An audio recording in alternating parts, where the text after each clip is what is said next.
দাদা পেমেন্টটা।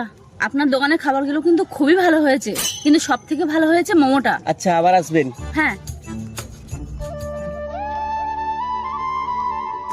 বাবু, আমার বউয়ের খুব শরীর খারাপ, এ মাসের মায়েরা দিলে খুব ভালো হতো। এ মাসে কোনো মাইনে টাইনে হবে না, সামনে মাসে নিবি। না বাবু না, এই কথা বলুন না, তাহলে আমার বউ চিকিৎসা না পেয়ে মারা যাবে বাবু। কানে কাছে বক বক করে মাথা খাস না তো। কাজ করা হলে কাজ কর, না হলে বেরিয়ে যা এখান থেকে। যা যা, ভাত ছড়ালে কাগের অভাব হয় না।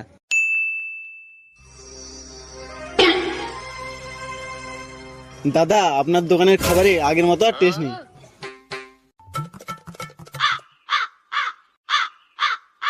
এইভাবে চললে আমার দোকানটাই বন্ধ হয়ে যাবে। চাই গিয়ে রামুকেই ডেকে আনি।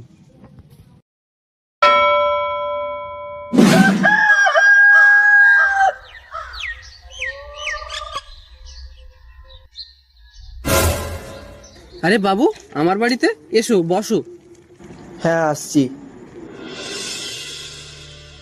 বাড়িতে কাউকে দেখছি না, তোর বউ কই? বাবু, টাকা জোয়া করতে পারেনি বলে বউটাকে বাঁচাতে পারিনি। শুনে খুব খারাপ লাগলো, কিন্তু তোকেও তো বাঁচতে হবে। কাল থেকে কাজে চলে আসিস। না বাবু, যে কাজের টাকা আমার বউটাকে বাঁচাতে পারিনি সে কাজ আর আমার দরকার নেই। হ্যাঁ বন্ধুরা, গরিবের কষ্টের দাম মেরে কেউ কখনো সুখী হতে পারে না।